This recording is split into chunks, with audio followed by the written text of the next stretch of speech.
Anyone over the age of 65 can now get a COVID-19 vaccine in South Carolina. The group was bumped up to phase 1A of the state's plan. But this week, a decision on the next group to prioritize could be looming at the State House. Our Jason Raven has more.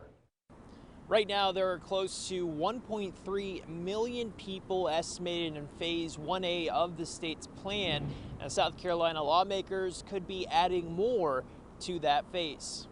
The newest addition to phase 1A, the 65 to 69 age group, can now schedule appointments to get the COVID-19 vaccine. The state health department says Monday their phone lines received about 1,000 calls an hour. The DHEC COVID-19 vaccine information line and the care line are both working smoothly right now. We've activated all available phone agents to assist with handling the expected increase in calls. They say by adding the 65 and older crowd, an additional 300,000 South Carolinians became eligible for the vaccine.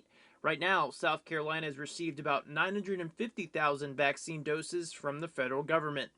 Unfortunately, if you have a larger population shifted into that phase 1A, you're going to have more challenge getting the vaccine out. You're going to have a larger population relative to other states that needs the vaccine when it's in the shortest supply, unfortunately. And according to DHEC, they say decisions on vaccine eligibility are joint decisions with the Vaccine Advisory Committee, Governor's Office, and other state agencies.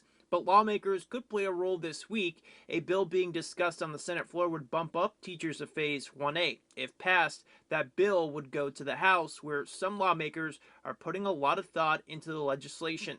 Still up for arguments on both sides. I know that this is a priority, that we have to get our educators in the classroom. However, you look at it, there's our 65 and olders are the ones that are dying from this. So it's a tough situation. Now, teachers are currently in 1B. DHEC says they anticipate transitioning to phase 1B in early spring.